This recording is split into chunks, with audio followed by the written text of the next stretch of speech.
Para iniciar a composição da mesa de hoje, convidamos para ocupar o seu lugar a nossa presidente da OAB São Paulo, doutora Patrícia Vanzolini.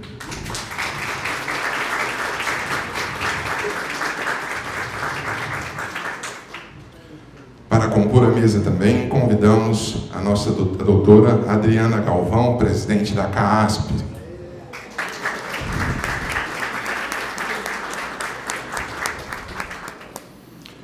Convidamos também para compor a mesa o doutor Fabiano Carvalho, conselheiro da nossa OAB São Paulo.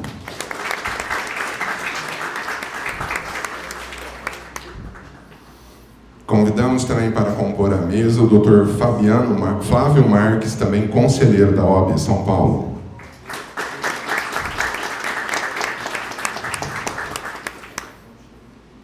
Convidamos agora nosso presidente da subseção de Olímpia, doutor Danilo Melotti.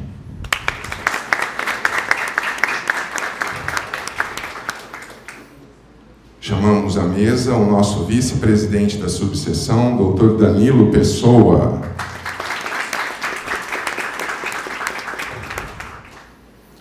Chamamos também para compor a mesa a doutora Cristiane Navarro, nossa secretária-geral.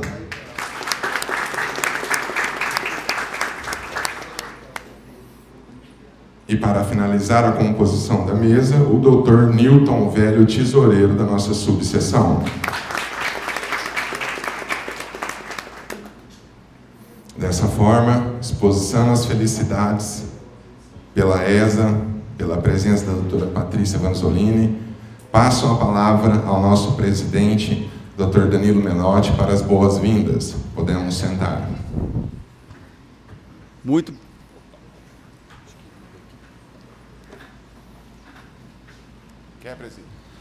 Muito bom dia a todos. Quero agradecer, em nome da 74ª Subseção de Olímpia da Ordem dos Advogados do Brasil, a presença de vocês e saudar a doutora Patrícia Vanzolini, que hoje nos concede aí a honra de ter a presença dela e, como ela disse mesmo, por dois motivos muito bons e um deles mais especial ainda. Vamos estar assistindo e aprendendo aí sobre as técnicas dos habeas corpus e, posteriormente, faremos uma homenagem mais que justa ao Dr. Antônio Ivaidar por tudo que ele representou para a OAB e particularmente para a nossa subseção. Saúdo a doutora Adriana Galvão, presidente da CAASP, que sempre está conosco aqui, sempre uma conselheira, está sempre junto, dentro daquilo que a doutora Patrícia prega, da nossa gestão conjunta. Essa ligação com o capital interior foi fabulosa nessa gestão e a doutora Adriana com certeza tem um grande papel nisso, por ser aqui do interior, por conhecer todo mundo. Saúdo meus conselheiros, doutor Fabiano e doutor Flávio, sempre presentes nas nossas decisões, sempre nos amparando aqui, nos dando conselhos, exercendo o munus do cargo realmente, sempre junto. Agradeço minha diretoria, hoje representada pelo meu vice, doutor Danilo, tesoureiro doutor Newton, a nossa secretária Cristiane, por todo o apoio que a gente tem recebido na nossa gestão. E agradeço a vocês, que não só prestigiam aqui a OAB, mas também demonstram aí a fome de aprendizado, que hoje certamente será saciada aí com a aula da doutora Patrícia. Muito obrigado a todos.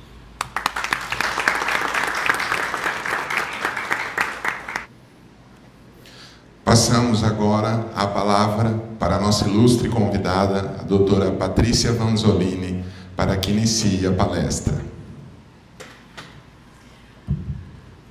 Bom dia a todas e a todos. Quero cumprimentar a todos os advogados e advogadas aqui de Olímpia, na pessoa do doutor Danilo Melotti, presidente. Quero cumprimentar a diretoria, doutor Danilo Pessoa, doutor Newton, doutora Cristiane, cumprimentar minha querida amiga Adriana Galvão, que com certeza, presidente, ela tem um papel fundamental mesmo nessa conjunção de esforços por entender completamente, né, como é que é o funcionamento aqui da advocacia do interior. Então eu aprendo todos os dias com ela, tanto com os ensinamentos, quanto com esse jeito, né, muito mais gostoso, muito mais acolhedor aqui do interior de São Paulo. Doutor Fabiano, doutor Flávio, quero fazer um cumprimento especial ao doutor Gustavo, que está aqui liderando essa que eu acho que é uma das meninas dos meus olhos, pelo menos,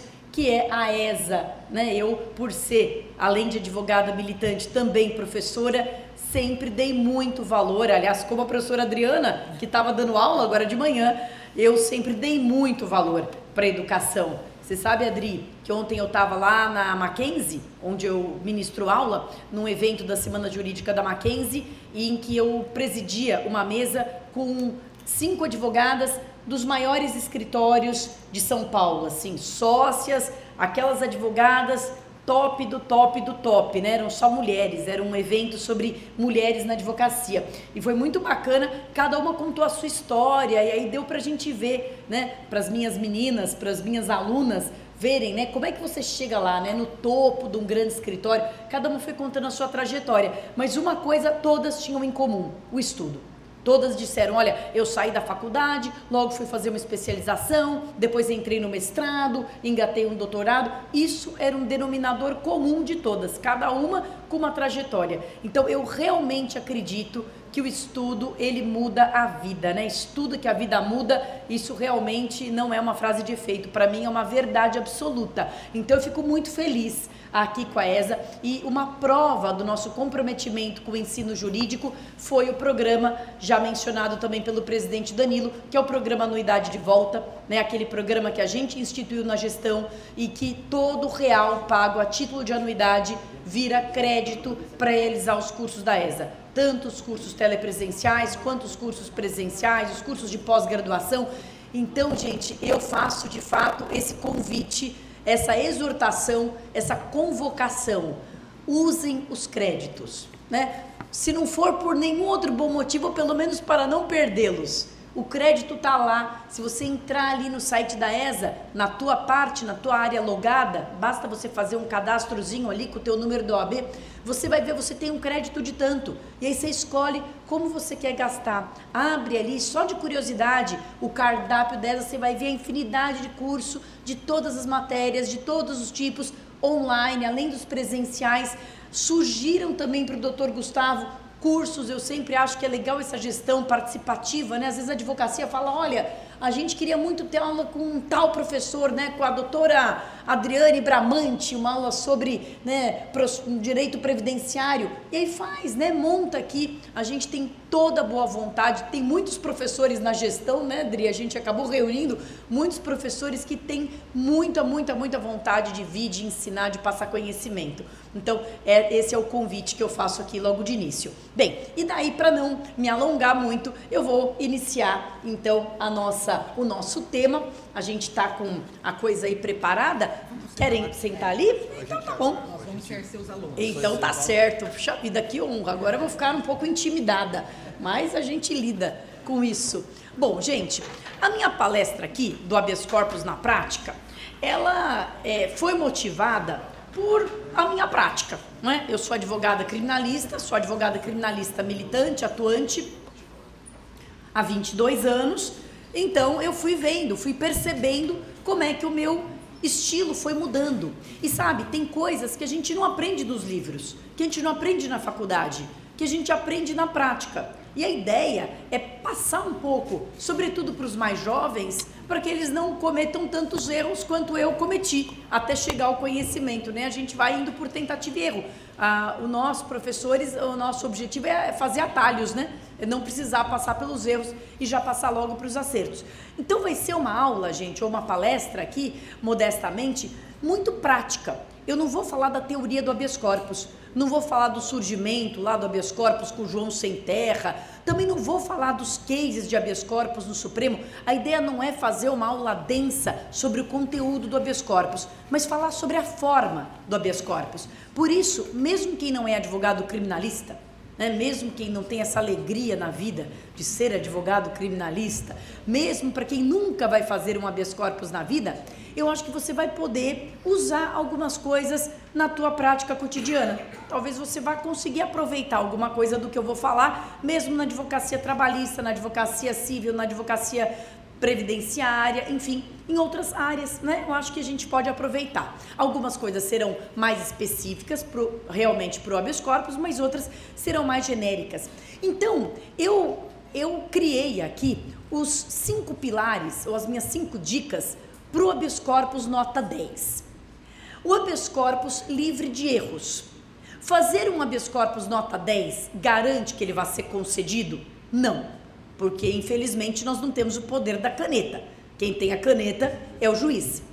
Mas garante que ele vai ser lido e compreendido.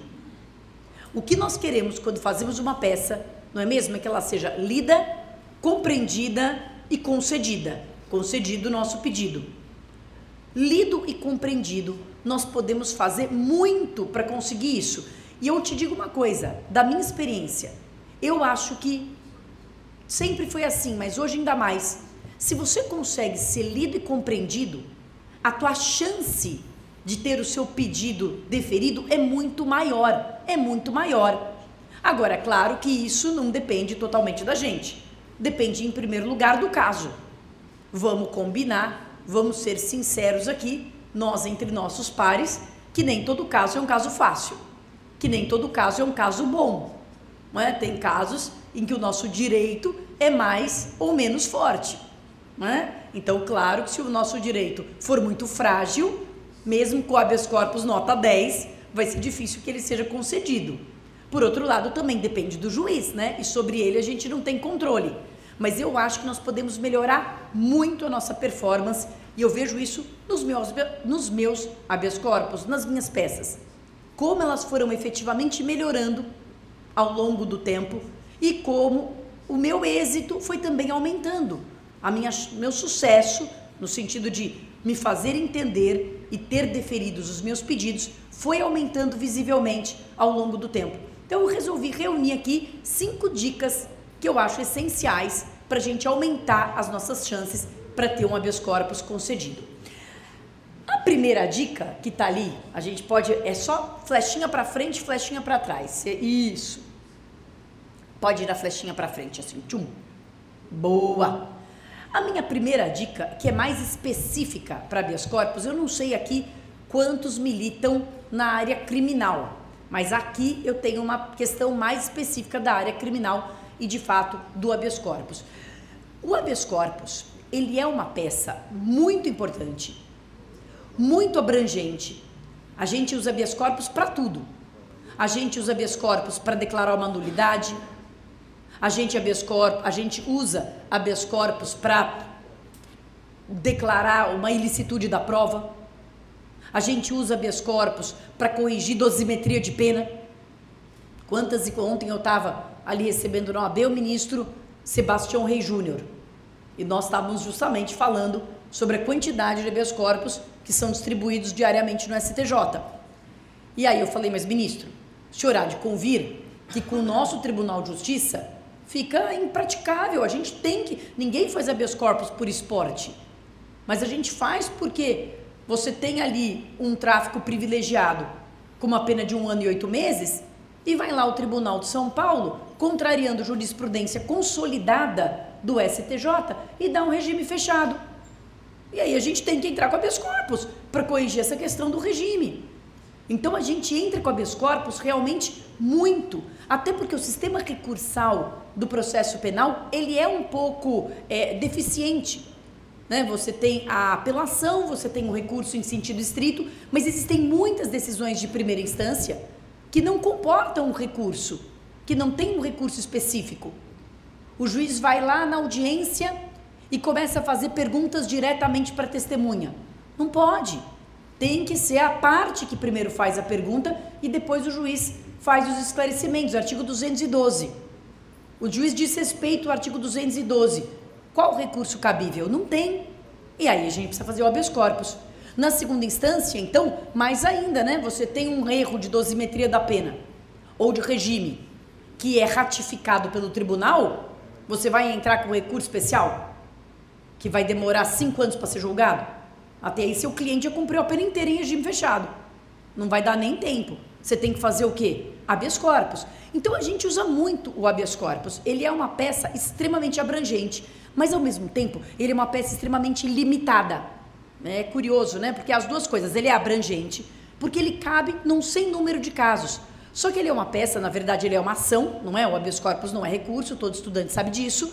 Ele é uma ação de rito sumaríssimo e cognição superficial. Ele não permite dilação probatória, eu não vou ter uma audiência para provar o meu ponto no habeas corpus, eu não vou poder depois pedir perícia, documento, eu tenho que entrar com tudo já pré-constituído. Ele é cognição sumária, ele tem que ser assim, bateu o olho e já viu que aquilo é um absurdo, que aquilo é uma teratologia. Então a primeira lição do habeas corpus é não tratar o habeas corpus como se fosse uma apelação.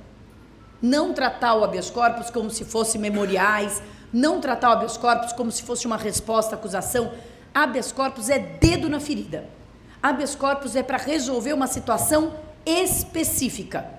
Nós estávamos agora, né, presidente Danilo, conversando a respeito de colegas que eventualmente vão tratar ali de um habeas corpus, vão ter que impetrar um habeas corpus, eventualmente para trancar uma ação penal. O habeas corpus precisa ter uma tese única.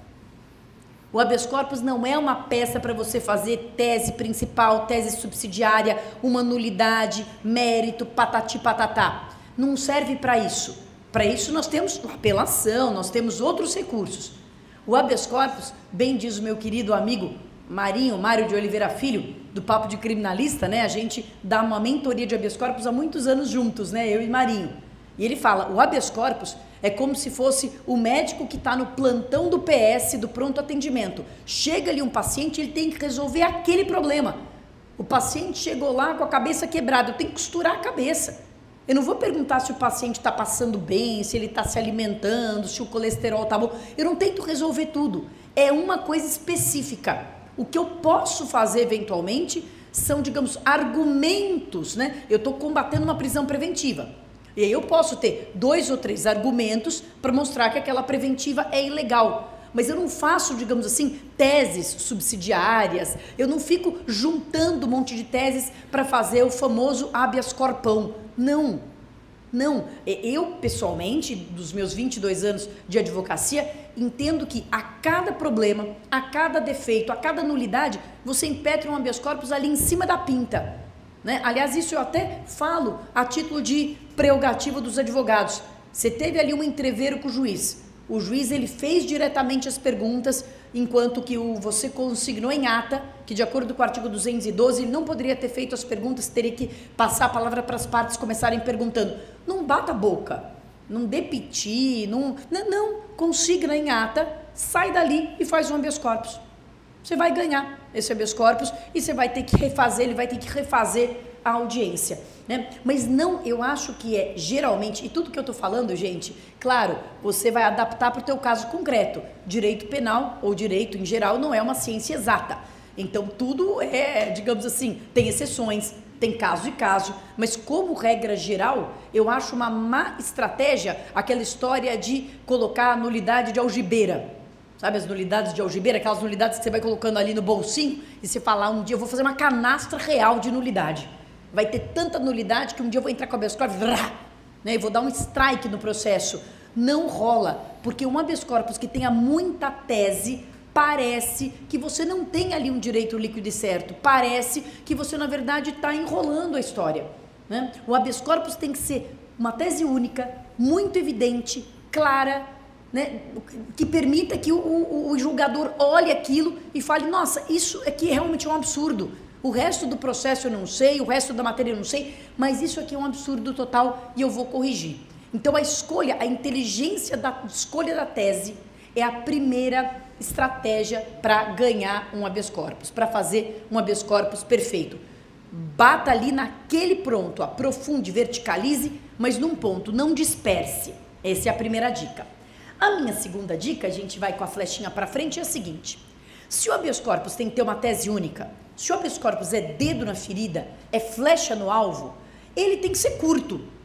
não é? Eu brinco lá no escritório que se eu tenho uma situação absurda e posso provar de forma muito rápida, eu não preciso de 50 laudas. Se eu preciso de 50 laudas para explicar a minha tese, é porque eu não tenho uma tese de habeas corpus. É porque eu não tenho uma tese de habeas corpus, é porque o meu caso é mais complexo, eu vou ter que alegar isso numa apelação, num recurso especial, num recurso extraordinário, mas não num habeas corpus. O habeas corpus, ele é, por natureza, uma peça curta. E o que eu vou dizer aqui para o habeas corpus, eu acho que pode acabar adaptando para outras peças também. Quando eu digo que o habeas corpus tem que ser curto, eu brinco lá no escritório que habeas corpus não tem que ter mais do que 15 laudas. Que se eu não consigo explicar a teratologia, se eu não consigo explicar o absurdo em 15 laudas, é porque eu não tenho um habeas corpus, né? Eu tenho que fazer outra peça, eu não tenho um habeas corpus. Mas aí, quando eu falo, claro, eu estou brincando, né, gente? É uma força de expressão. Se tiver 16, não é que, né, vai ser indeferido por excesso de páginas, não é isso. Mas é só uma forma de fazer a moçadinha, né? Eu digo moçadinha porque o meu escritório, ele é pequeno e só tem gente jovem, né? Eu pego os meus alunos mais brilhantes, Adri, ali e vou colocando para dentro do escritório, então é todo mundo muito jovem. É uma forma de falar para os meus meninos e meninas lá do escritório que eles têm que ser concisos, que eles têm que ser objetivos. Mas quando eu falo das 15 laudas, tem sempre alguém que interpreta da seguinte forma: ah, beleza, vou colocar a letra 8, espaçamento 1, sem margem nenhuma, e beleza, vai ficar com 7 laudas e Patrícia vai amar esse habeas corpus, né? Ela vai adorar, vai virar uma bula de remédio. Você vai precisar de lupa para ler. Claro que não é disso que a gente está falando. A gente está falando de densidade informacional. Esse conceito de densidade informacional é um conceito que eu gosto muito, que eu acho muito útil para os dias de hoje, né? Eu estava até falando, né, dando entrevista para o Léo e falando que a comunicação mudou. Né? Hoje o vídeo que a gente tem que fazer tem que ter 15 segundos, senão ninguém mais assiste, não é isso? É tudo muito rápido, a informação vem muito ali, né, picotada, e no judiciário não é diferente, gente. Pensa que na hora que entrar, eu não sei, não tenho conhecimento, não sei se o presidente tem esse número de cabeça, mas presidente, você sabe mais ou menos qual é o acervo de processos aqui por juiz, por vara? Aqui o que, uns 4 mil, 3 mil? 3 mil processos. Então significa que quando você peticionar na vara aqui de Olímpia, o seu vai ser 1 em 3 mil. Né? Não estou falando aqui apenas de habeas corpus. Qualquer peça que você fizer, pensa que vai ser 1 em 3 mil. É claro que para você, ele pode ser 1 em 100. Para o seu cliente, ele vai ser 1 em 1. Talvez seja o único processo da vida dele. Para o juiz, vai ser 1 em 3 mil. Então a gente tem que exercitar esse poder da concisão, esse poder da concisão, esse poder da gente ser objetivo. E é difícil para nós, mais antigos, eu incluída, porque a gente foi ensinado a cultivar um floreio, a cultivar ali todo um linguajar, né, que dá voltas e volteios, como se direto ao ponto ali demonstrasse um conhecimento muito raso, ou demonstrasse que você não tem aptidão. E os mais novos, eu percebo no meu escritório, acabam querendo nos imitar. E são muitas vezes até piores, né? Os meus novinhos lá no escritório muitas vezes fazem uma coisa tão ali rebuscada que eu falo, mas e o ponto? Você não está falando o ponto aqui, o ponto que precisa. Então, gente, vamos compreender, não precisa dar voltas, não deve dar voltas. Economize o seu tempo, economize o tempo do juiz, vá direto ao ponto. Densidade informacional, eu acho que passa por... Eu brinco que o conceito de densidade informacional é a quantidade de informação útil por centímetro quadrado de página. Então, pense que você tem a página, e se nessa página tiver um monte de informação inútil, você está diluindo, você está piorando a sua taxa de densidade informacional. Ou seja, é muito blá blá blá, trocando em miúdos, é muito blá blá blá. Então, escrever bem é cortar. Escrever bem é cortar. Tem uma frase que é atribuída a Mark Twain, que é: se eu tivesse mais tempo, teria escrito menos. Se eu tivesse mais tempo, teria escrito menos, né? Ele entrega um texto para o editor dele, acha que o texto está muito longo e fala: porque eu não tive tempo, se eu tivesse mais tempo eu teria escrito menos. Porque escrever menos, por incrível que pareça, dá mais trabalho. Dá mais trabalho, a gente precisa realmente ter uma análise crítica e olhar o que a gente pode ali cortar. Eu basicamente lá no escritório digo para os meninos fazerem as peças e depois faço um exercício de cortar, incluo pouca coisa e faço um exercício de cortar. O que basicamente eu corto num habeas corpus, mas que eu acho que isso pode ser passado para toda e qualquer peça? Primeiro, questões ou digressões ou explicações jurídicas desnecessárias. Pensa que cabe a nós, advogados, sobretudo, trabalhar sobre os fatos. Eu sei que o direito penal, ele é mais ligado à matéria fática. Ele tem menos o lance de teses mirabolantes, é mais uma questão fática. Outras áreas do direito tem mais a questão de trabalhar sobre tese. Mas mesmo, eu creio que em todas as áreas, o que nós podemos contribuir com o juiz, o que ele não sabe, são os fatos. O direito ele sabe, ou deveria saber. Também se não sabe, estamos fritos, né? E não somos nós que vamos ensinar. Então a gente tem que priorizar, e eu digo isso, né? Não é novidade, né? Eu sou professora, sempre fui, né? Inclusive para o preparatório de exame de ordem, e lá no preparatório para o exame da ordem, quem já foi aqui, eventualmente meu aluno, sabe que a gente fala: olha, os fatos você faça bem curtinho, o direito aí você, né, deixe mais robusto. Na vida real é o oposto. Na vida real, o que a gente tem que realmente passar são os fatos concretos. Eu estou fazendo ali um habeas corpus sobre prisão preventiva, eu não preciso passar 2 laudas explicando o que é a prisão preventiva, o que é uma cautelar, o que é o periculum libertatis, o que é o fumus comissi delicti. Isso tudo o juiz sabe. Eu não preciso ficar citando artigo, eu não preciso ficar nem citando doutrina, salvo se eu estiver realmente inovando, fazendo uma tese totalmente inovadora. Mas eu não preciso explicar isso para mostrar que eu sei, para mostrar que eu sou sabida. Eu preciso mostrar por que o meu cliente, ele não merece ou não tem que estar naquela prisão preventiva. Quais são as características do meu caso concreto? Quanto mais a gente domina o nosso caso concreto, maior a nossa chance de êxito. Então a primeira coisa que eu acho que a gente tem que cortar são explicações teóricas, doutrinárias, que não são necessárias, porque o juiz não vai ler, ele vai passar. Antes ele passava assim, agora ele vai passar assim. Só que aquilo já prejudica. Se o juiz abre uma petição de habeas corpus e você perdeu ali 3, 4 páginas que ele vai pular, dando uma explicação sobre o direito, sabe? A sua peça já ficou mais fraca, mais chata de ler, menos interessante, e ele já vai ter uma propensão menor de conceder ali o que você está pedindo. Outra coisa que a gente tem que cortar são opiniões genéricas. Quanto mais específico a gente for, melhor. Então, você está ali fazendo uma petição, mais uma vez, sobre a prisão preventiva, ou sobre o regime fechado, né, no caso de tráfico privilegiado, que é aquele exemplo que eu dei. Não adianta você começar a dizer que o sistema penitenciário brasileiro está falido, que o sistema penitenciário é desumano, é cruel. Qual é a relevância disso para o caso concreto?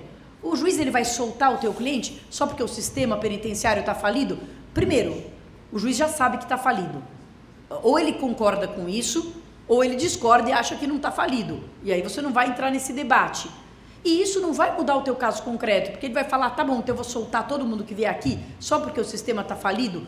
Não vou. Eu quero saber por que o Danilo não deve ficar nesse sistema falido. O que o Danilo tem de diferente de todo mundo que eu neguei habeas corpus? Por que eu devo conceder para o Danilo especificamente? O que tem de estranho? O que tem de diferente nesse caso? Então, digressões também a opiniões generalistas, né? Discurso. E isso, gente, eu digo, tanto para peças escritas, quanto para debates orais e sustentação oral. Eu também estava conversando sobre isso com o ministro Sebastião Rey Júnior, sobre uma coisa que eu estou chamando aqui de advocacia da lacração. Muito cuidado com isso. A gente não vai fazer uma sustentação oral, uma audiência para gravar, para filmar, para fazer corte, para fazer discurso político, para fazer... Não, a gente vai para resolver o caso. A gente não tem que defender bonito, a gente tem que defender útil.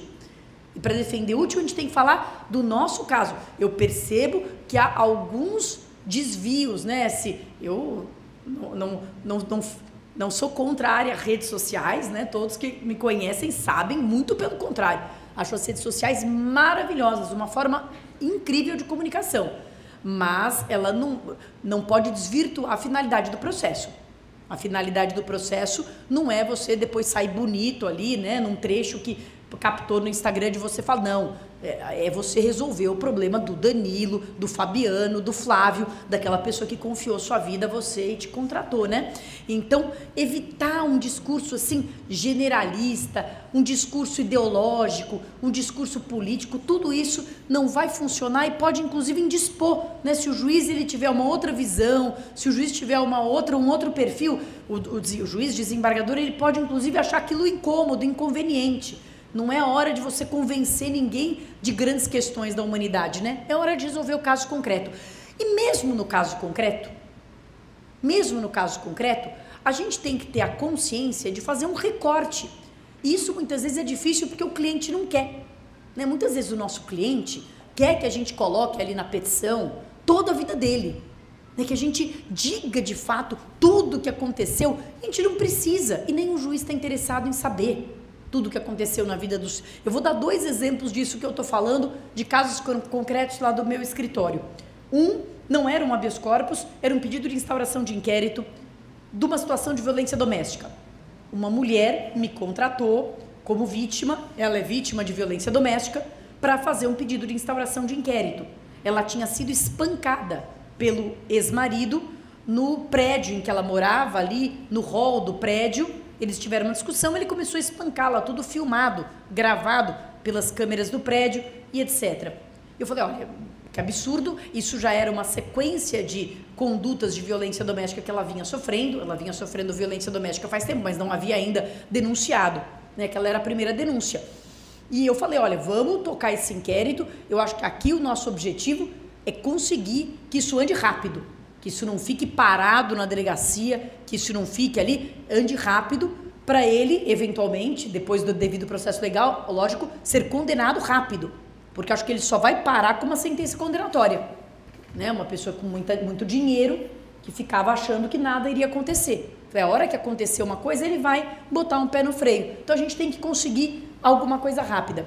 E fiz a petição para o pedido de instauração de inquérito policial, mostrando as filmagens, né, tudo ali para o delegado de polícia. E quando a minha cliente leu a minha petição, eu sempre, sobretudo em pedido de instauração de inquérito, mas geralmente eu compartilho com os clientes que querem, eu mando a peça, tem advogado que não gosta, eu não me importo, pelo contrário, eu acho que eu entendo. Acho que se fosse a minha vida, se fosse na reta, se fosse a minha vida, eu também ia querer ler, então eu permito. Então eu mandei para ela, não gostei, achei que tá muito simples, a gente tem que falar de tudo. Falei, mas tudo o quê? Desde que a gente casou, ele vem me agredindo e lá. Falei, tá, a gente pode falar en passant disso, mas a gente não pode focar nisso, porque esses crimes, eventualmente, que ele tenha praticado lá há 10 anos atrás, estão prescritos, inclusive. Não adianta ficar, vamos focar nisso, a gente precisa da condenação dele por isso, ele te bateu, você tem exame de corpo, não era exame IML, mas era, você tem o laudo do hospital, você tem tudo. E ela, não, eu acho que a gente precisa contar a história do casamento, porque desde que a gente casou, eu percebia que ele era uma pessoa que era egoísta, narcisista, ele era um narcisista e darará, porque ele inclusive bocejou no altar, quando estava ali no casamento. Eu falei, olha, eu acho assim, ele te bateu, isso é muito grave, agora bocejar no altar, sei lá, às vezes ele estava cansado, ele estava estressado. Quantas razões, né, a pessoa pode ter para bocejar, mas ela estava indignada e ela achava que esse negócio de bocejar já era a dica de tudo, de toda a tragédia que viria depois. Então ela queria que eu colocasse o lance do bocejar. Quando eu vi o lance do bocejar, eu mandei a peça para ela complementar, ela voltou com essa história do bocejar. Eu cortei, falei, não vamos botar isso aqui, gente, isso aqui vai parecer que a gente está apelando, entendeu? vai parecer que a gente está atirando para todo lado. Cortei o bocejar. Ela ficou muito brava comigo que eu cortei o bocejar. E não feliz de falar que eu tinha que botar de novo o bocejo, ela começou a me mandar várias fotos do bocejo. Falando, ó, tem foto dele bocejando. Manda pra perícia essa foto. Você vai ver a boca, ó, tá aberta. Tá bocejando, amplia, dá zoom. Falava, gente, nós vamos desvirtuar totalmente a nossa peça. A gente tem uma filmagem dele batendo na sua cara. Eu vou pedir perícia da foto dele bocejando, faz sentido algum isso. Não vou colocar. E aí não coloquei, né? Porque eu compartilho com o cliente, mas aí quando chega no limite, claro que a minha opinião técnica. Então a gente tem que recortar aquilo que é importante para o caso. Não é contar toda a história. Eu tenho um outro cliente, aí sim um caso de habeas corpus, que estava preso e tinha uma questão muito objetiva, muito pontual, um crime grave, etc., mas tinha uma questão muito objetiva e pontual de ilegalidade da prisão preventiva dele e que a gente queria apontar. Então fiz o meu habeas corpus ali de 12 laudas e mandei para ele. E quando cheguei ali, ele também estava muito insatisfeito, dizendo que o habeas corpus estava muito raso, muito fraco, que eu não tinha contado toda a história e lá. Eu falei, mas o que você quer? Eu quero que conte toda a minha biografia. Eu falei, gente, escreve um livro, né? Faz um blog, né? Memórias, mas não é o momento. Ele falou, não, porque um dia, quando alguém pesquisar esse caso, irá encontrar a minha biografia. Eu falei, mas não é esse o objetivo. O objetivo é, né, você estar preso ainda, né, no andar da carruagem. Bom, discuti, fizemos o habeas corpus do jeito que eu tinha falado e deu certo, né? Um objetivo, direto ao ponto e etc. Eu tenho uma advogada lá no escritório, a Dani, que é meu braço direito, ela é super boa, ela só tem um pequeno defeito porque ela veio do Ministério Público, né? Mas ninguém é perfeito, a gente já está corrigindo isso aí na cabeça dela, ela já está entendendo qual é o lado certo da força.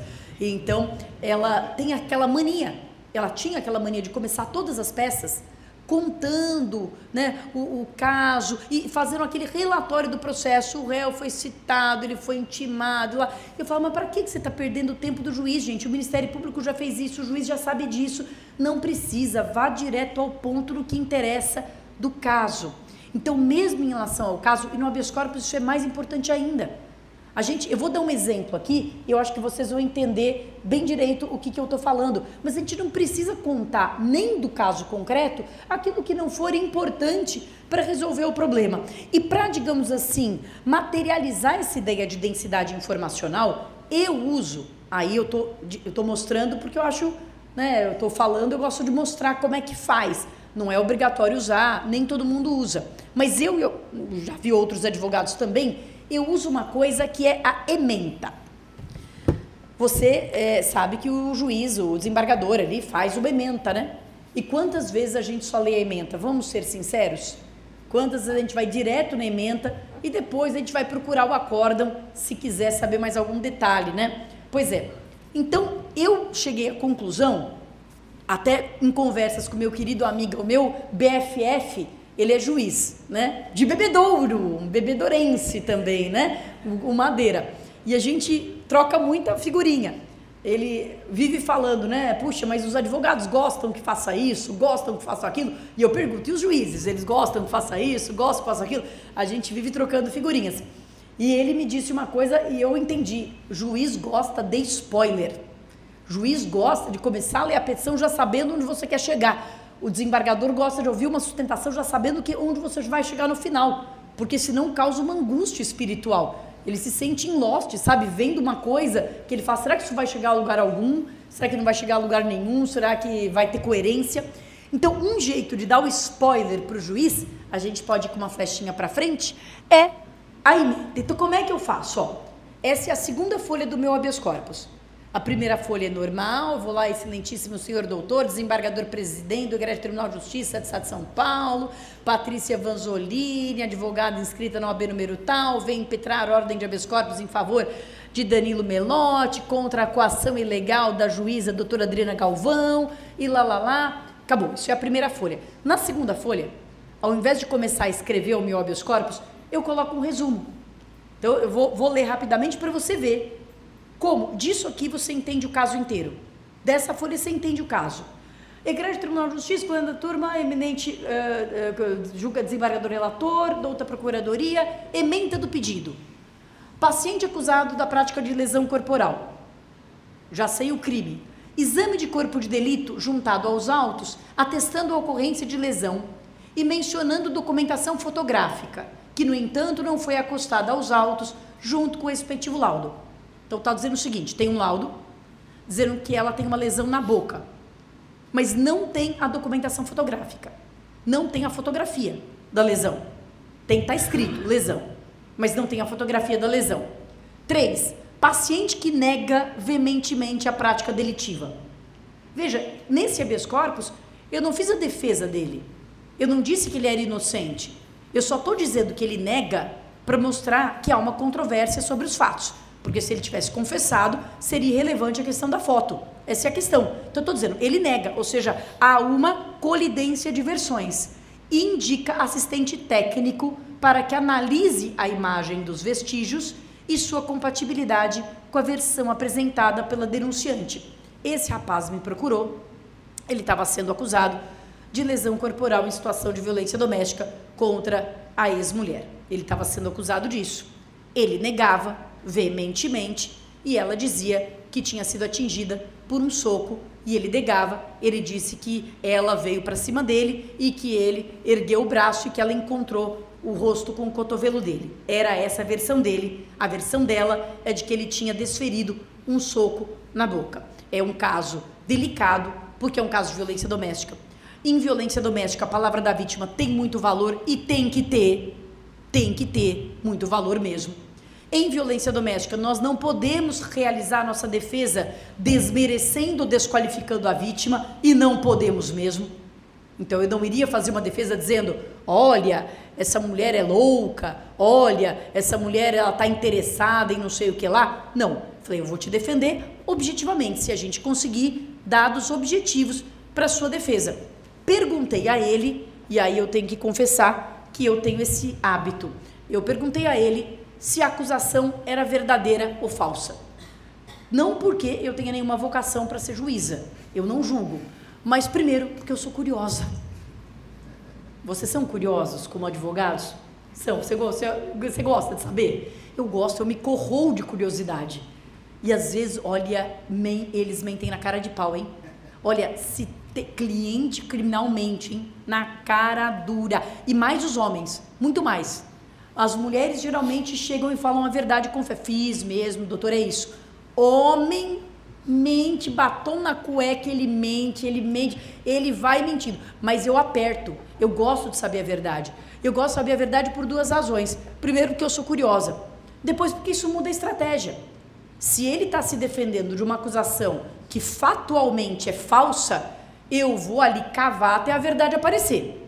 Agora, se aquela acusação é factualmente verdadeira, eu vou trabalhar na questão processual. Eu vou verificar o devido processo legal, que todo mundo tem direito. Eu vou trabalhar na dosimetria da pena, eu vou trabalhar no regime, eu vou trabalhar para não ter uma condenação excessiva. Né? Nós sempre temos como defender que seja aplicada a lei e o devido processo legal. Todo mundo tem direito a isso, né? Então, sempre há o que fazer, mas depende muito do que é a verdade.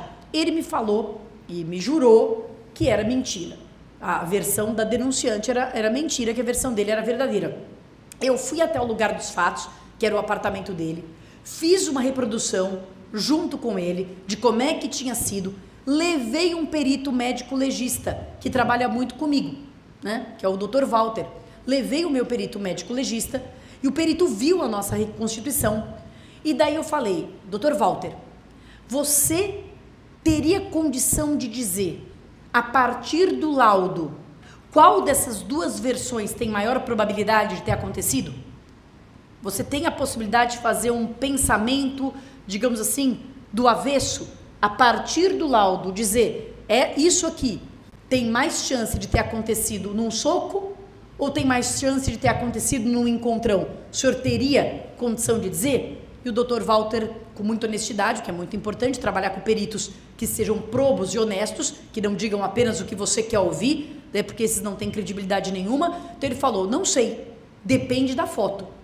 Dependendo da foto, eu posso dizer se há mais probabilidade de uma e de outra. Dependendo da foto, eu vou continuar na dúvida, não vou poder dizer. Falei, bom, então precisamos da foto. Cadê a foto?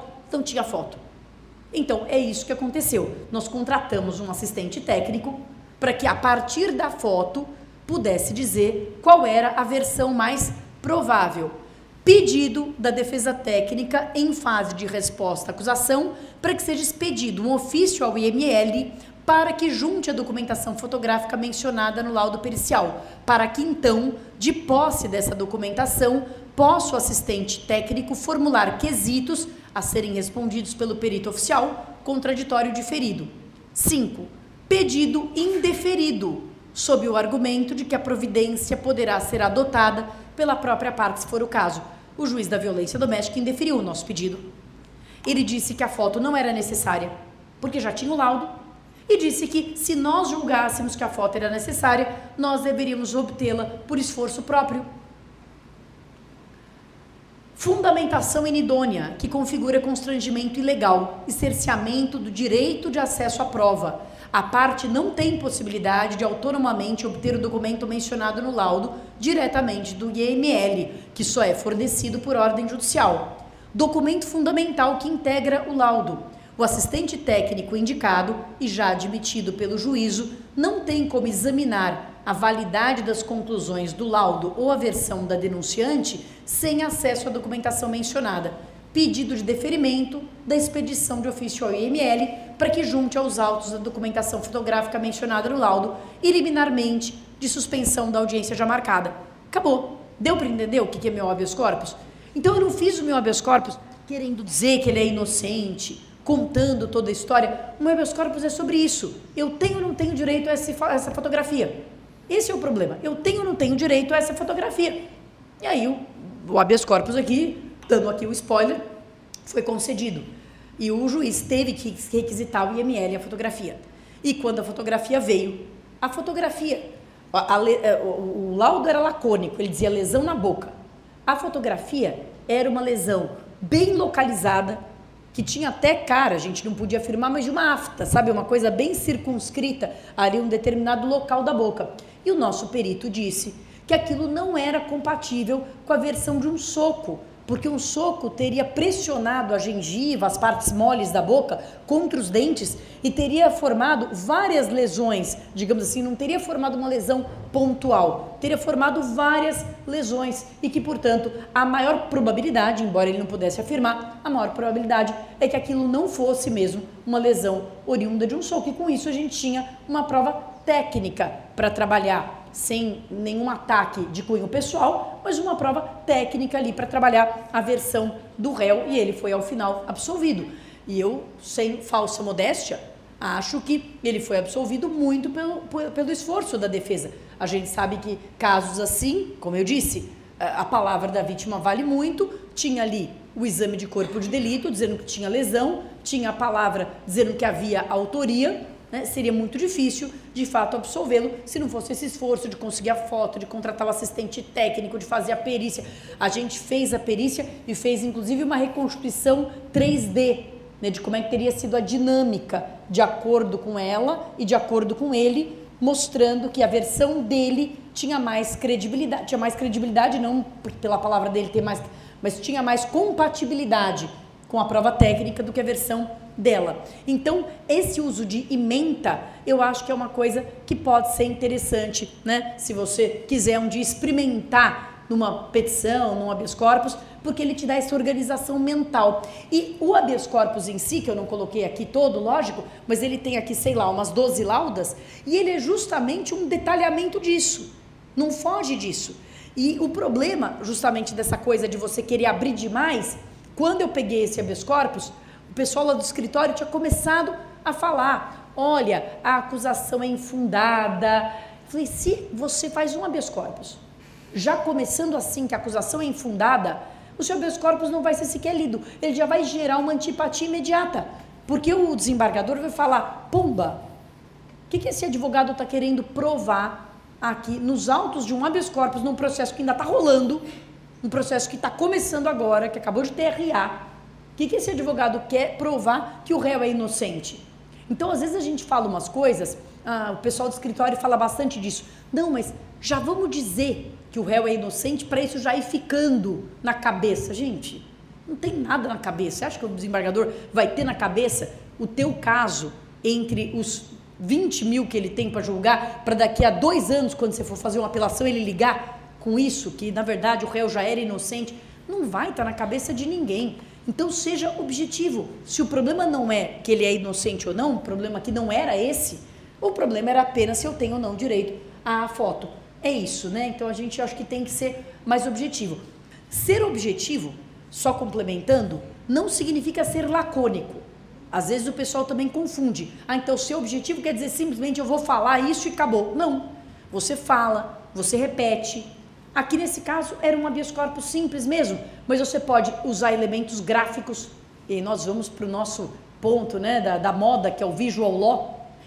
Visual law, eu acho que é uma coisa interessante, e eu uso muito, eu uso bastante, mas não no sentido de ficar ilustrando a petição, né, botando desenhinho, botando cores. A petição tem que ser sóbria, a petição ela tem que ter uma elegância até. O que eu chamo de visual law? É usar elementos iconográficos, elementos de imagem. A gente que é professora, né, Dri? Quem é professora está muito habituado, não sei se você faz lousa?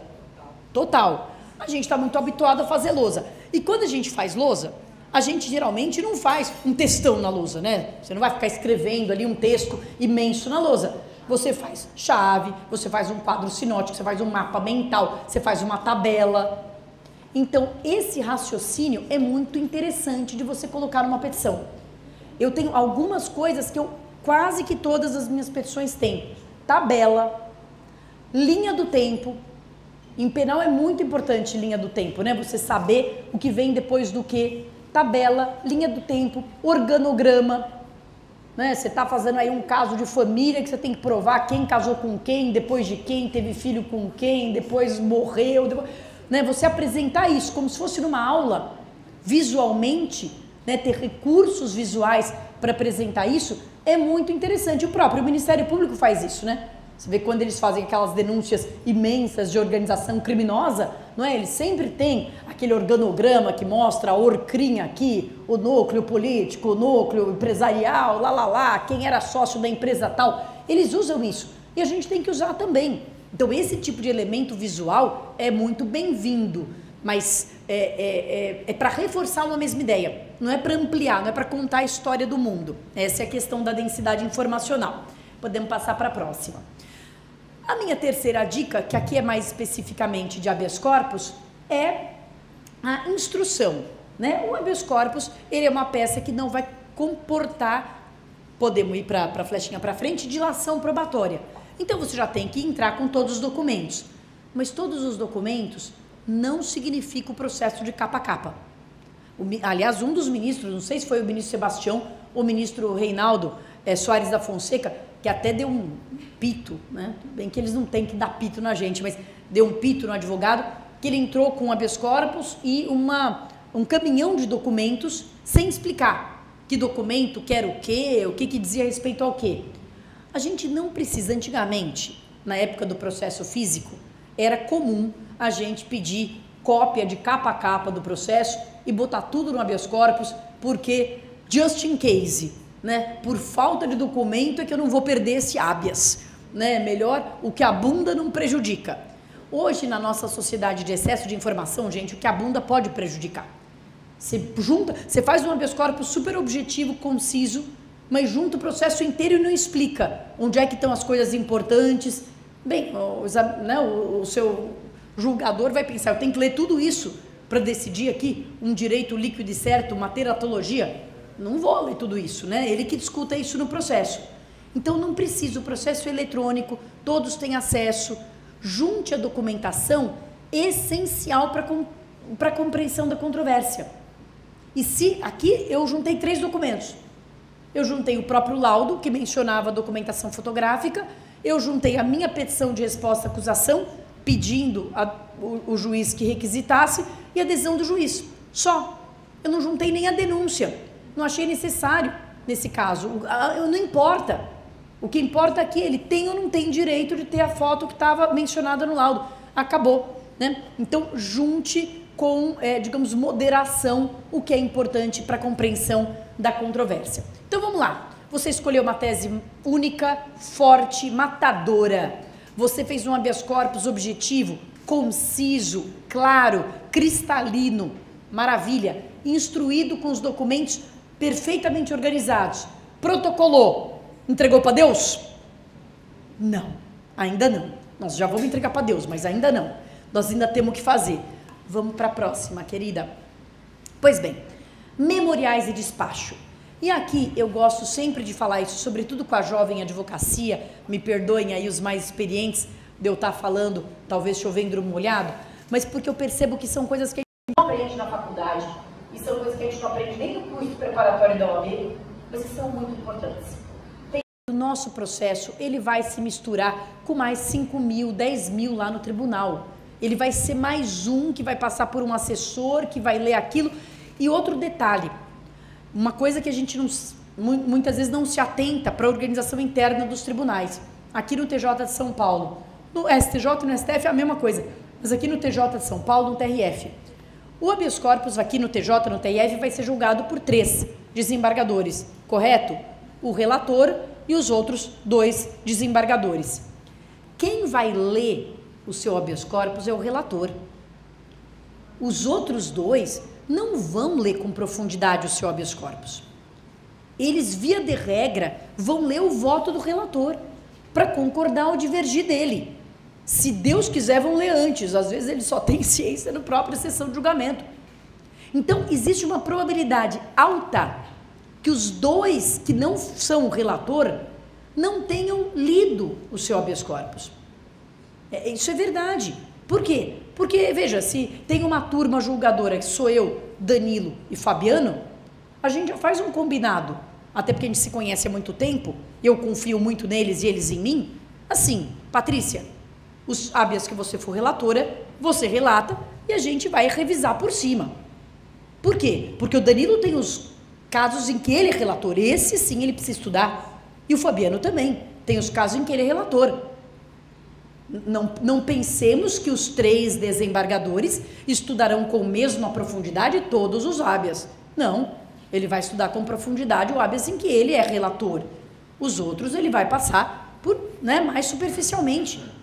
Então, muitas vezes, os 2 que não são o relator não terão lido a sua petição de habeas corpus.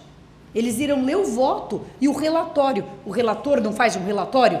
Eles irão tomar contato com o caso através do relatório do relator e depois do voto dele. No relatório do relator, ele não diz o que o habeas corpus está pedindo, ele não faz um resumo, só que é um resumo na ótica dele. Não é o seu habeas corpus ipsis literis. Então, a entrega de memoriais eu acho fundamental. Eu faço isso em todos os casos, em segunda instância, e recomendo que todos façam. Isso acho que facilita a vida dos desembargadores. Sinceramente, eu se fosse desembargadora ia achar muito legal receber memoriais, porque facilita. O que são os memoriais? Aqui para aqueles que não sabem. Primeira coisa que tem que saber é que eles não são protocolados no processo. Eles não são protocolados nos autos. Eles são entregues no gabinete. Antigamente presencialmente e hoje a maioria por e-mail. Então a gente manda os memoriais, não protocola. Se você protocolar, vai abrir vista para a Procuradoria de Justiça para se manifestar novamente e vai virar um fuzuê. Você entrega no gabinete. Você entrega um resumo de 2 ou 3 páginas. É como se fosse aquela ementa. Mas só que aquela ementa, eu insisto, ela vai ser lida pelo relator, ela não vai ser lida pelos outros 2 que vão julgar o teu caso. Então é como se fosse aquela ementa um pouquinho mais ali estendida. E esses memoriais, eles têm algumas funções. Uma primeira função é justamente trazer aos que não são o relator o conhecimento dos seus argumentos, o conhecimento direto dos seus argumentos. Isso é muito importante, isso faz a diferença. Aliás, você pode inclusive entregar os memoriais, é que no Tribunal de Justiça muitas vezes você não sabe quem vai ser o procurador que vai estar na sessão. Mas caso você saiba quem é o procurador que vai estar na sessão, você pode entregar inclusive para o procurador. Eu acho que é sempre útil você já antecipar ali, os argumentos, porque você pode convencer. Eu estava num julgamento numa turma recursal e a procuradora recebeu memoriais da parte e mudou o parecer que o promotor havia dado anteriormente por conta dos memoriais. Os memoriais fazem diferença. Então a primeira coisa é você dar ao conhecimento fora da ótica do relator. Mas e para o próprio relator? Eu entrego memoriais para o próprio relator? Entrego, primeiro até por uma questão de elegância, né? Senão obviamente ele vai ficar meio magoado se eu entregar para todo mundo e não para ele. Mas tem uma outra razão. Quando a gente distribui um habeas, aqui no TJ, são 16 câmaras criminais. Pode cair em qualquer uma delas. E são câmaras totalmente diferentes, né? Todo advogado criminalista sabe o que é você, por exemplo, cair numa 4ª câmara criminal. É o quê? Morte. Morte súbita. Né? Você só pode desejar que seja rápida essa morte para você poder ir logo para o STJ, porque você já sabe que você está frito. Agora, se você cai numa primeira, numa segunda, numa 15ª, numa 16ª, há alguma luz no final do túnel. Então, uma função dos memoriais é equalizar o discurso. Equalizar o discurso é fazer um discurso mais compatível com aquela Câmara, trazer precedentes daquela Câmara. Olha, de todos os argumentos fáticos e jurídicos, o mais convincente, sem dúvida, é a posição do próprio julgador. Quando você consegue encontrar um acórdão da própria Câmara ou do próprio julgador que diga aquilo que você quer, é praticamente aí, né, a bola na caçapa. Você fez ali o ponto, porque as pessoas gostam de sentir que são coerentes, embora nós não sejamos muito coerentes, a gente gosta de ter essa ilusão, né? Sempre pensei assim, né? Defendo isso desde sempre. Então, na hora que você mostra excelência, o senhor defende isso desde sempre, é seu posicionamento, é brilhante, né? Excepcional, e mostra isso, o desembargador se sente muito tentado a manter aquele posicionamento. Então, uma coisa que eu sempre peço para o time do escritório, quando a gente vai entregar memoriais, é pesquisar se há jurisprudência específica da Câmara ou do julgador a respeito daquele tema.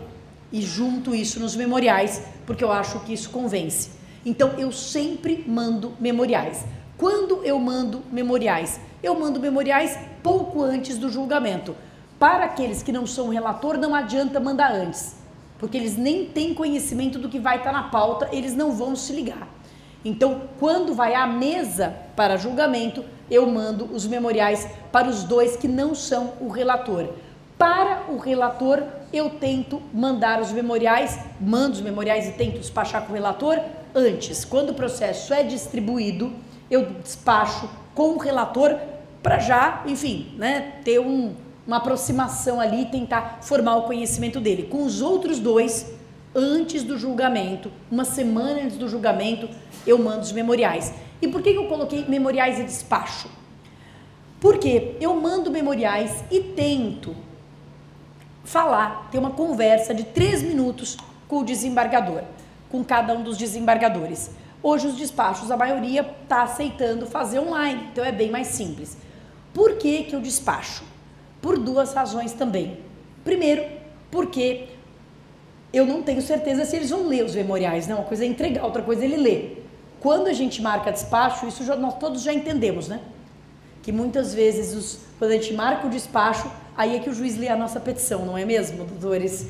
Né? Aliás, isso é até uma estratégia hoje do escritório. Está demorando para sair? Marca um despacho. Né? Marca um despacho, que às vezes só para ter o prazer de não nos receber, né? O juiz vai lá e despacha antes, né, no processo. Não é assim? A gente vai... Pois é. Então, quando a gente marca o despacho com o desembargador, ele geralmente lê os memoriais até para nos atender. Então, eu tenho mais certeza de que ele leu. Se o desembargador não leu os memoriais, aí com mais razão ainda que o despacho é importante. Para eu contar rapidamente ali o meu caso. Rápido, né? Não precisa ser uma coisa extensa, mas é para você tirar o seu caso ali da vala comum. E além disso, a linguagem, digamos assim, física, tem uma riqueza, né? A linguagem oral, a presença física, né? Virtual ou presencial, mas ela tem uma riqueza maior do que a linguagem escrita. Então, o jeito que você fala, o jeito que você se porta, o jeito que você cumprimenta, o jeito que você se veste, o jeito que você se posiciona, que você enfatiza as suas teses, também fazem diferença. Podem fazer diferença, mostrando que aquele argumento realmente é importante. E uma coisa que eu geralmente fico atenta, quando a gente vai despachar, principalmente para os jovens advogados que às vezes não têm essa familiaridade, quando a gente vai despachar, a gente tem 2 tipos de desembargador. Aquele desembargador esfinge, que não fala nada, né? Ele só ouve e parece que ele não quer, assim, mover o músculo para não antecipar o voto dele. Só ouve, fica ali feito uma pedra. E você não tem a menor ideia. Aí te perguntam, como foi? Você fala, não sei. Falei, não sei se ele ouviu, se ele entendeu, se ele estava prestando atenção, mas enfim. E tem aquele que conversa. E se você pegar um que conversa, por exemplo, o Madeira, que é um conversador, esteja preparado. O Madeira, ele sempre fala para mim, eu atendo todos os advogados, mas ai do advogado que for despreparado de despachar comigo. Ai do advogado que não souber do caso, porque eu pergunto, se o cabra tá lá, tá querendo falar comigo, eu quero também falar com ele, e vou perguntar do caso. E se ele falar, não sei isso, aí já perdeu muitos pontinhos aqui no meu coração, então esteja preparado. E se o desembargador for aquele conversador, tente perceber qual é a linha de raciocínio dele, né? Isso às vezes pode mudar inclusive o tom da sua sustentação oral, né? Eu fui recentemente despachar com um desembargador, que era um caso de estelionato, enfim, que eu peguei só para fazer a apelação, não trabalhei na primeira instância, e tinha vários argumentos ali na apelação, mas o desembargador me perguntou especificamente de um, que era se tinha havido ou não vantagem indevida, se tinha havido ali ou não transmissão de dinheiro para a conta da minha cliente, e eu, por sorte, tinha estudado o caso e sabia que não tinha, e sabia inclusive em que página que estava o extrato, que a gente juntou mostrando que ela não tinha recebido dinheiro nenhum na conta dela. Então, eu já estou preparada, não foi ainda a sustentação, mas para frisar muito esse ponto, agora na sustentação oral, porque eu já entendi que esse é o ponto nevrálgico ali, né? Então, memoriais e despacho. E, gente, isso é algo que você deve colocar, inclusive, na sua proposta de honorários, né? Quando ali te contratarem para fazer um habeas corpus, eu recomendo, é assim que eu faço, você discriminar o que você vai fazer. Porque às vezes você passa honorários para fazer um habeas corpus, o cliente olha e fala, nossa, tudo isso para fazer um habeas corpus? Não. É estudo do processo, elaboração da peça, elaboração de memoriais, despacho de memoriais e sustentação oral. São 5 serviços aqui que você está comprando ao me contratar para fazer esse habeas corpus. É isso, né? E aí ele compreende que é uma trabalheira para dar tudo certo, né? Porque o último ponto, justamente, é a sustentação oral. Pode ir mais uma flechinha. Desculpa, já estávamos. É isso aí. O último ponto é a sustentação oral. Eu, pessoalmente, gente, acho que a sustentação oral é muito importante. Eu sustento todos os meus casos. Estava ontem falando com o Sebastião, ministro Sebastião. Eu sei que ele tem uma posição, né? Ele acha que está inviável lá no STJ, o prazo. Eu falei, ministro, eu acho que a gente precisa matar o problema na origem. A quantidade de habeas corpus é o sintoma, não é a doença. A doença é por que nós fazemos habeas corpus. É porque não há respeito aos precedentes, é porque não há respeito à jurisprudência já firmada. É por isso que nós fazemos tanto habeas corpus. Agora, não adianta depois tentar na ponta cercear a palavra do advogado. Agora, uma coisa que eu acho é que nem sempre a gente precisa mesmo de 15 minutos. E aí, o que eu recomendo é não precisa usar os 15 minutos. Porque tem advogado que fica enrolando até dar os 15. E daí começa a entrar num looping. E começa a repetir, porque ele acha que ele não pode parar de falar. Fale de forma objetiva. Se você conseguir falar eu acho, geralmente para mim 10 minutos dá. Para eu falar, para eu colocar minha tese, sobretudo no habeas corpus, que é uma tese única, que não é uma coisa complexa. Então, seja conciso e objetivo também na sua sustentação oral, não precisa usar todo o tempo. E eu pessoalmente acho que a sustentação oral, ela muda o jogo. Agora, sustentação oral, eu vou contar uma coisa também que nem todo mundo sabe. Sustentação oral é virar o jogo no pênalti. Por que virar o jogo no pênalti? Porque hoje em dia, antigamente era assim também, mas hoje em dia eu sinto que cada vez mais existe a seguinte praxe. Isso não está escrito no regimento interno, está escrito em lugar nenhum, mas é a seguinte praxe.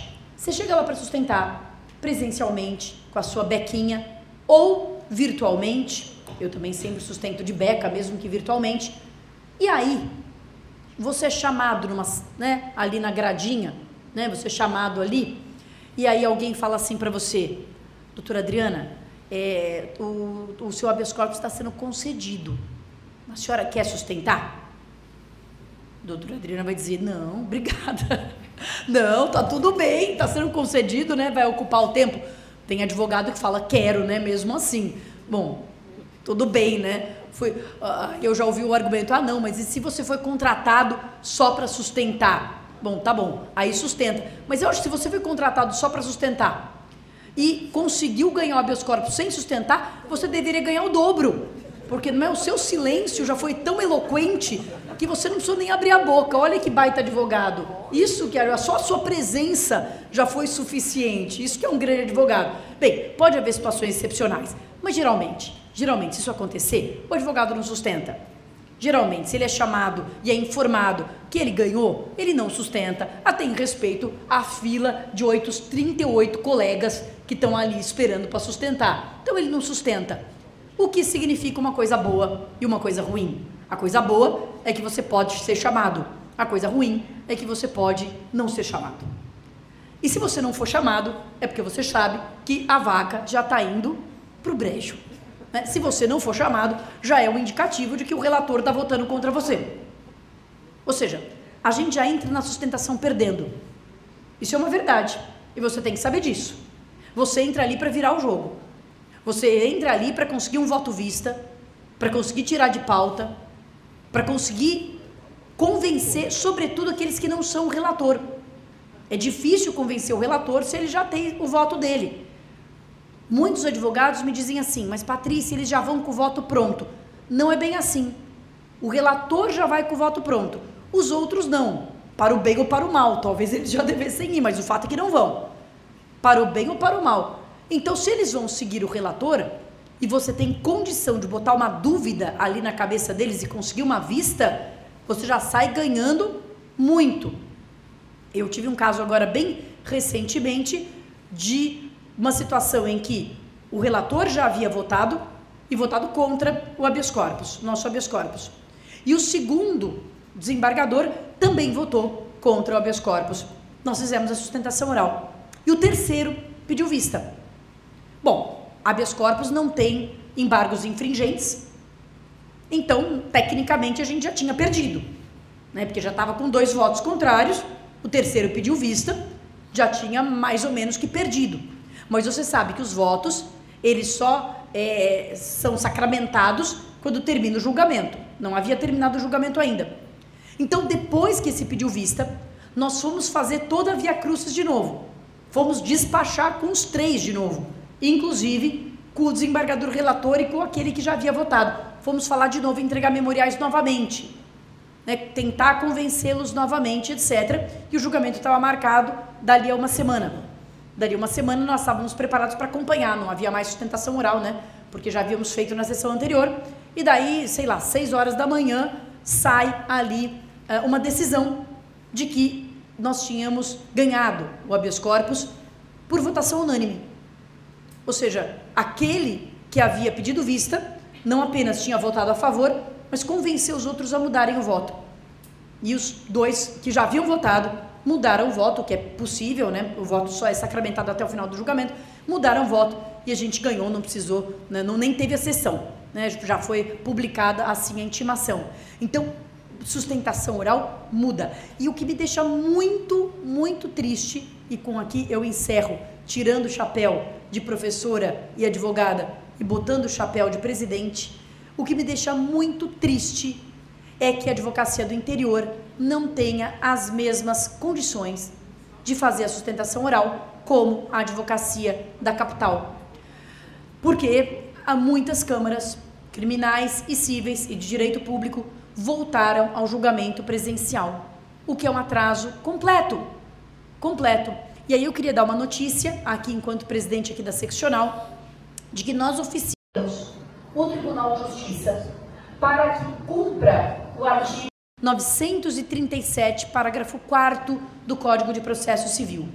Esse artigo 937, parágrafo 4º, que está em vigor desde 2015, ele prevê que o advogado que residir fora da comarca sede do tribunal terá direito à sustentação telepresencial, desde que o requeira em 24 horas. Isso está escrito e eu confesso que eu acho até que foi visionário do legislador de 2015, imagina, fazer essa previsão.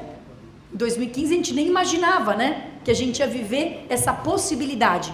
Então o que aconteceu? Isso está em vigor há 9 anos e isso nunca foi implementado. Isso virou meio que letra morta. Não havia condição material para implementar e nunca se deu bola para isso. E ficou lá esquecido. Desde 2015. E só não confundir sustentação telepresencial com sessão virtual. Julgamento virtual é aquele julgamento que não tem sustentação nenhuma. Julgamento virtual é aquele julgamento em que não há uma sessão.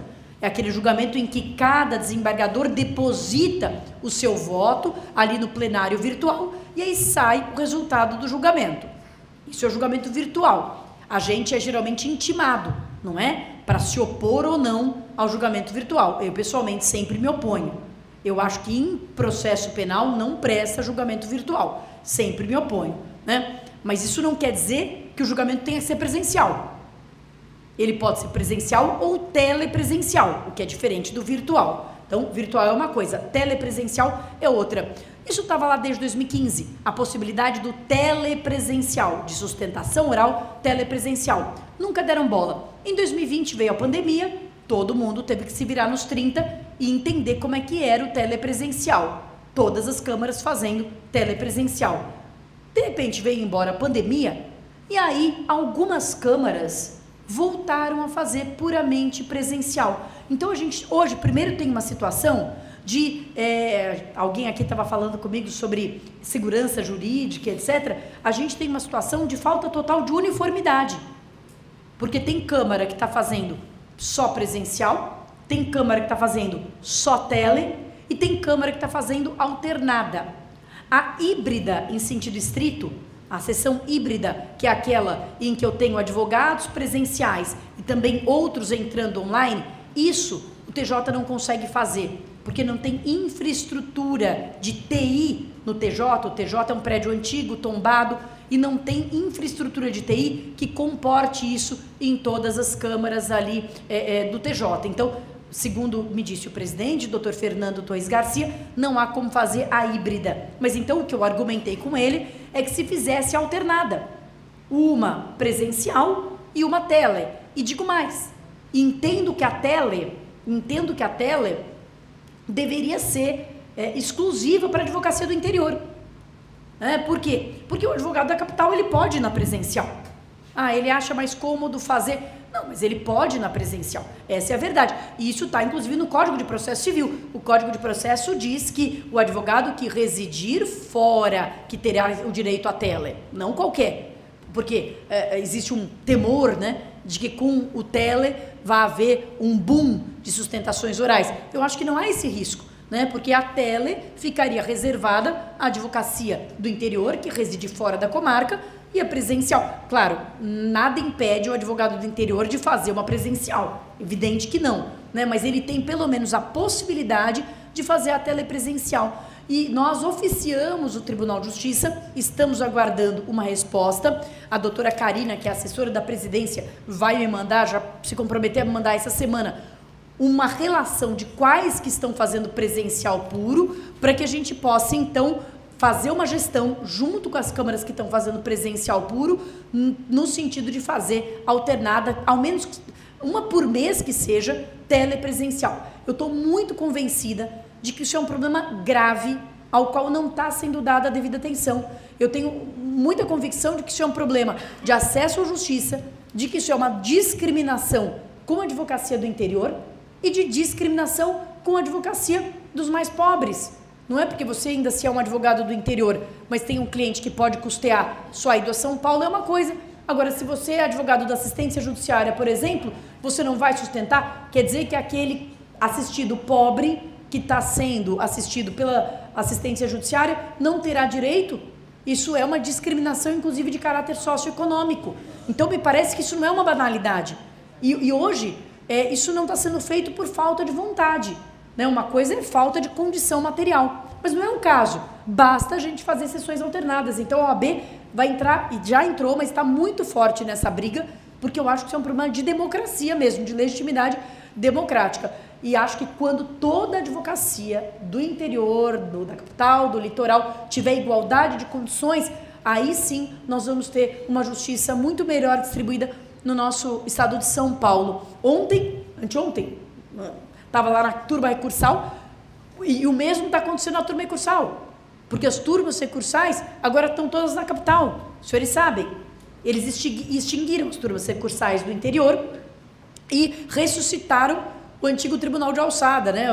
O nosso TACRIM, porque está tudo agora na capital. Então eu fui fazer uma sustentação oral lá na capital, no TJ, e um monte de advogados do interior, inclusive o nosso conselheiro Nelson Kobayashi estava também. E o Nelson, ele tinha sido contratado por um advogado do interior, né? Você contrata ele, mas é injusto, não é? É uma coisa, é claro que para quem é da capital é bom. Eu já fui muito contratada para fazer sustentação oral, só que não é justo. Eu não acho que é justo. Você tem tanta, né, qualidade técnica, condição, provavelmente sabe muito mais do caso, e se existe tecnologia para isso, por que não usar, né? Então eu espero e faço votos que a gente consiga resolver esse problema e que todos tenham a mesma oportunidade. E tendo a oportunidade, eu dou esse conselho aos advogados, à jovem advocacia: façam as sustentações orais, até porque a gente só aprende a fazer fazendo, a gente só vai aprimorando nosso estilo, nossa competência ali, né, fazendo, testando. Então façam, não se furtem a fazer as sustentações orais, porque é muito importante. Nós somos a voz do cidadão e nós temos que usar essa voz. É isso, gente. Muito obrigada a todos. Obrigada.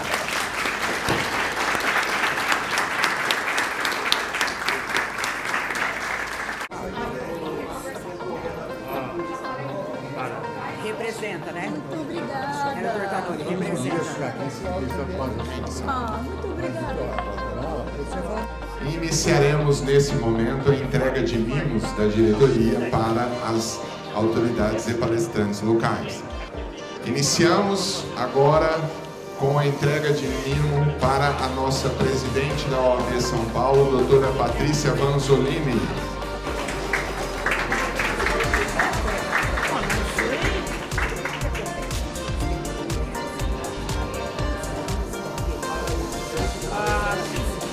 Continuamos com a entrega de mimos. Convidamos agora para receber o mimo da diretoria da subseção Olímpia.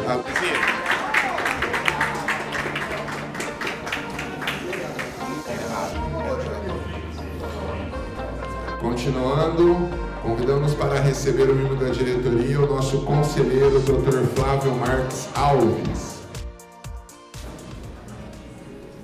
Como anunciamos no início da nossa manhã muito especial da nossa sessão, né, depois da palestra da doutora Patrícia, vamos ter a honra de prestar uma singela homenagem ao doutor Antônio Nivo, que com tanto fez para a advocacia de um modo geral, e em especial para a advocacia de Olímpia. Isso muito nos emociona, porque estou vendo aqui que, além de grandes amigos da vida, né, grandes amigos de profissão, temos aqui pessoas muito queridas e que com certeza o doutor Ivo está muito feliz conosco hoje por sempre ter feito parte desse universo. Eu não tenho como esquecer a última palestra que ele ministrou aqui. Foi um dia de muita alegria para nós, mas eu percebi que para ele foi um dia muito especial. Ele está voltando aqui à nossa casa, que era sempre a casa dele, né? Porque isso foi idealizado por ele anos atrás. Então, assim, eu me sinto muito lisonjeado de participar desse momento, principalmente na presença de pessoas tão queridas e tão ilustres. Obrigada. Eu gosto aqui, quero cumprimentar a todos, quero cumprimentar a filha, ao genro, enfim, e quero aos amigos. Eu quero dizer que eu conheci o Dr. Ivo pouco, mas foi tão intenso que é como se eu conhecesse muito, né? Ele estava ativamente desde a nossa campanha, e era para mim como se fosse um anjo da guarda mesmo, né? Dando conselho, dando ombro, uma generosidade, um carinho que era visível e era muito especial. Eu acho, presidente, muito feliz essa ideia de homenageá-lo, e sei que cada um tem a sua crença, sei que cada um tem a sua fé, mas na minha ótica é mais que uma homenagem.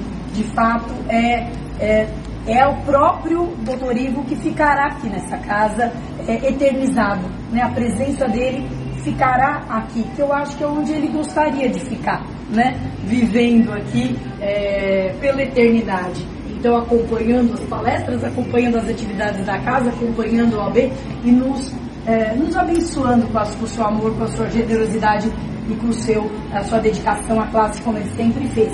Então, considero que esse é um momento realmente assim muito significativo, em que nós vamos realmente colocá-lo aqui, né, para que ele fique sempre olhando por todos nós. É isso. Obrigada.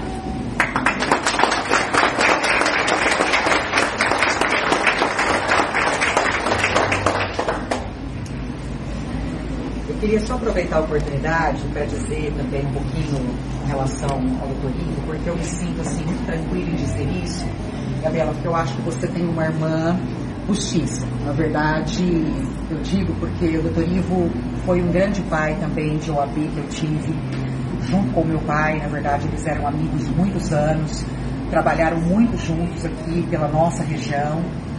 E por ser bebedor e a gente está sempre junto, eu preciso dizer assim que o Dr. Ivo, ele sempre foi uma pessoa que me apoiou em um momento em que nós tínhamos a presença de poucas mulheres na OAB. E quando o meu pai me apresentou para o grupo e disse para mim: olha, Adriana, eu acho que eu já fiz o meu papel aqui na ordem, eu gostaria que você seguisse representando também o interior junto com as jovens advogadas. Isso tem coisa aí de mais de 15 anos atrás. Eu encontrei no seu pai assim uma força muito grande. E ele nunca deixou de estar junto, mesmo que nós estivéssemos em posições políticas antagônicas, porque tivemos em algumas oportunidades. E ele tinha uma característica muito específica de respeitar os seus oponentes de uma forma que ninguém conseguia, porque ele era uma pessoa ímpar no amor pela advocacia, no amor por essa entidade, e mesmo em momentos políticos diversos ele conseguia tratar isso de uma forma tão amorosa que todos tinham nele uma referência. Eu nunca me esqueço quando ele disse na nossa primeira conselho lá em São Paulo, que depois de quantos anos, né, Patrícia, ele tinha conseguido finalmente voltar para a OAB, porque ele tinha participado de outras gestões, que não havia ganhado o processo eleitoral, e ele sempre estava ali envolvido, e ele tinha um amor muito grande por Olímpia, por tudo que o interior sempre representou na vida dele, pelas pessoas do interior. Então eu preciso te dizer isso porque a vida nos separa, você teve a sua vida em São Paulo, a gente teve a nossa vida aqui mais no interior, mas o seu pai, ele era um advogado que conseguia representar a OAB na sua plenitude. O advogado do interior, o advogado da capital e o advogado de São Paulo, como ninguém. Então, estar aqui hoje, vivendo este momento, é um motivo de grande significativo, muito grande na minha vida e também na vida da minha família. Eu precisava vir aqui externar isso. Tá? Muito obrigada a você e a todos os familiares que estão aqui, porque ele remerece a nossa homenagem. Obrigada.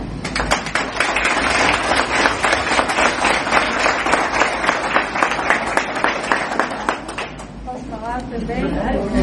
Eu quero agradecer imensamente ao AD aqui, representado pela Patrícia, pela presidência da Associação, Olímpia, pela Adriana aqui da Carrasco, enfim, quero agradecer a todos os presentes. E, enfim, como acho que a maioria aqui sabe, meu pai nascido e criado em Olímpia, essa cidade era a paixão dele, né? Tanto é que ele pediu para ser velado aqui com muita alegria a OAB, concedeu essa oportunidade de ser velado no lugar que ele mais amava, que é a própria OAB. A OAB era a vida dele. Não tem uma vez nos meus 30 anos de vida, né, que eu encontrei com ele, que ele não tenha falado alguma coisa da OAB, que tinha campanha. Falava: pai, falta 2 anos ainda, não, mas a gente está pensando, sempre viajando. Ele era apaixonado pela OAB e é um lugar onde ele fez muitas amizades. Então as mensagens que eu escuto com muita alegria são muitas mensagens de amizade e de carinho muito além da advocacia, né? Então acho que ele contribuiu não só para a advocacia, mas ele fez muitas amizades e conquistou pessoas por onde ele passou. Ele tinha muita paixão pelo interior, né? Por viajar, por estar aqui na região de Olímpia. Então, assim, essa homenagem hoje, com certeza, une as duas paixões dele. A cidade de Olímpia, onde ele pediu para ser enterrado, e a OAB, e é um marco realmente que minha família recebe com muita alegria, que a alma dele recebe, onde quer que esteja, com muita alegria, porque é um marco do legado dele aqui na cidade de Olímpia. Eu fico muito feliz por isso e agradeço muito.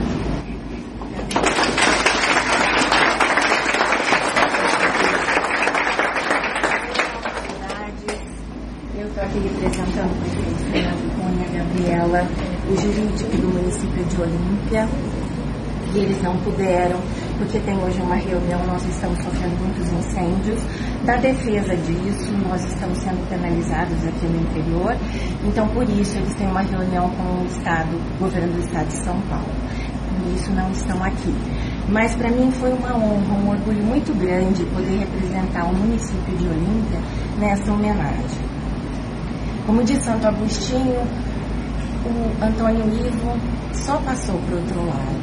Eu tenho certeza que ele está muito alegre, sentindo todo esse carinho. E isso convalida o que ele foi a vida inteira. Kátia, Camila, Luiz, você. Ele era uma pessoa de valores. E ele sempre enfrentou tudo com muito bom humor e muita gentileza. É uma coisa que hoje a gente luta tanto para conseguir fazer. Então, o prefeito também pediu que eu não esquecesse de consignar a amizade que ele sempre manteve com o Antônio. Na realidade, ele era um amigo, um primo especial, que fazia com que a família estivesse sempre unida, sempre junto, e além de tudo, com muito bom humor.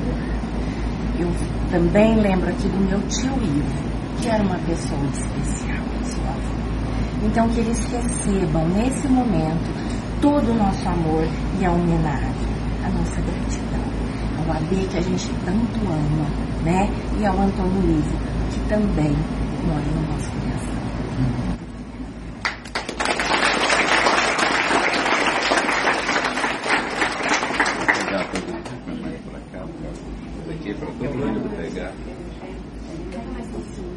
Momento de encerramento da placa. Homenagem ao advogado olimpiense, doutor Antônio Ivo Alvaro.